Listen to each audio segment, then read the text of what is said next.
Wind Intelligence. Good afternoon, Discovery Island! You're all in the right place at the right time because Wind Encounters is just getting started. Our two feathered superstars just came in for a landing. We're a super short experience, one you're definitely not going to want to miss. So I'm going to come in so much closer. All this open space here in front of me, these are some of the best spots to be if you want birds flying right over the tops of your head. Now, my name's Corey, and I'm joined by a team of avian trainers and conservationists. You'll see Keegan over there. And now with all of you is Natalie and Kayla. And of course, our two feathered superstars out here, we have Dillinger and Stitch. And does anyone know what kind of birds these are? You can just shout it out. Macaws, parrots, yes, both are correct. Macaws are a type of parrot. Dillinger and Stitch here are a very special species called the blue-throated macaw, actually a critically endangered species. So pretty cool you're getting to see these two right now. But these two, they actually just joined us about a half-mile away. These two, they have the coolest job ever. They are totally free-flighted birds, meaning that they are free to fly wherever they want. So if these birds can go wherever they want and do whatever they want, does anyone want to take a guess why they choose to join us here at the Roots of the Tree of Life? Food, yeah, I heard someone say peanuts, that's exactly right. They get lots of fruits and veggies back at their aviary, but out with all of you, you know that's where all the good stuff is because we use positive reinforcement training.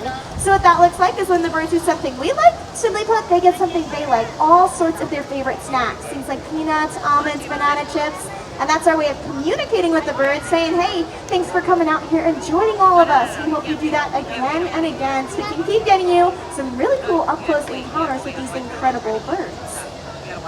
Now, we do love working with them every single day, and it's so great to build those relationships through that positive reinforcement training. But I have to tell you, not a single one of us go home to macaw in the household, and that's because they make extremely challenging pets. While these birds are beautiful and intelligent, they certainly are messy, destructive, loud, and professional poopers.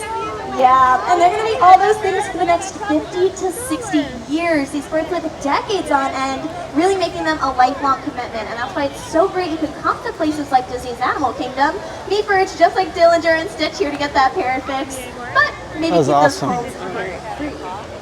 And if you are just joining us, this is Wind Encounters, and my favorite part hasn't even happened yet. We have Dillinger and Stitch hanging out here, but I invite you to come in so much closer. All this open space, these are really some of the best spots to be, and definitely keep those phones and cameras in hand. I promise you're not going to miss what's coming up in just a minute.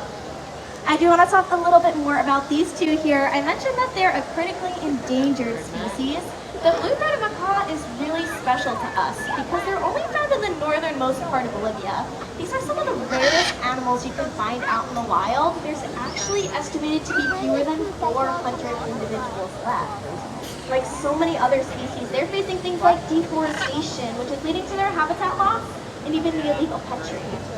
And while 400 is a scary low number, it's not all bad news. And that's because people have noticed, and those people, they've started to take action.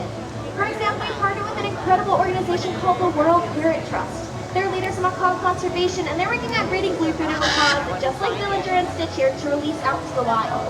The goal is to meet up with that native smaller population of macaws. Is that something you'd all like to see? Yeah? All we have to do is take a look to the sky.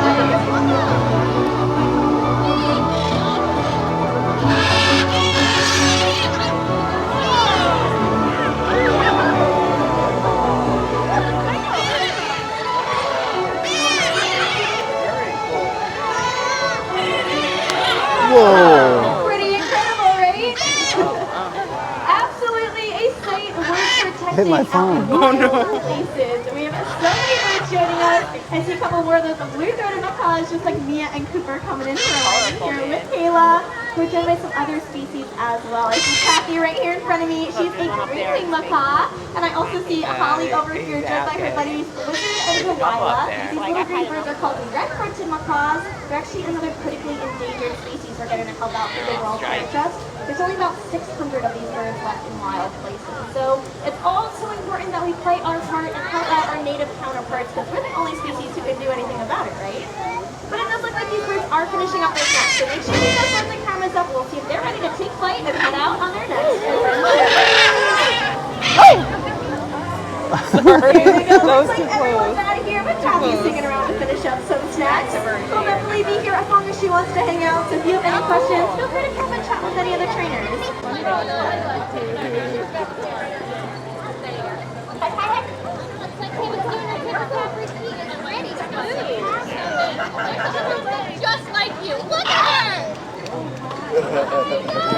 They're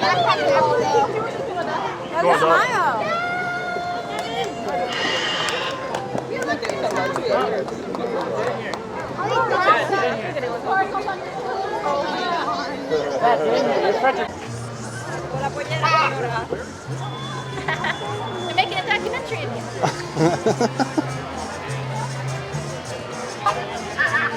He's a big guy. He's a big bird.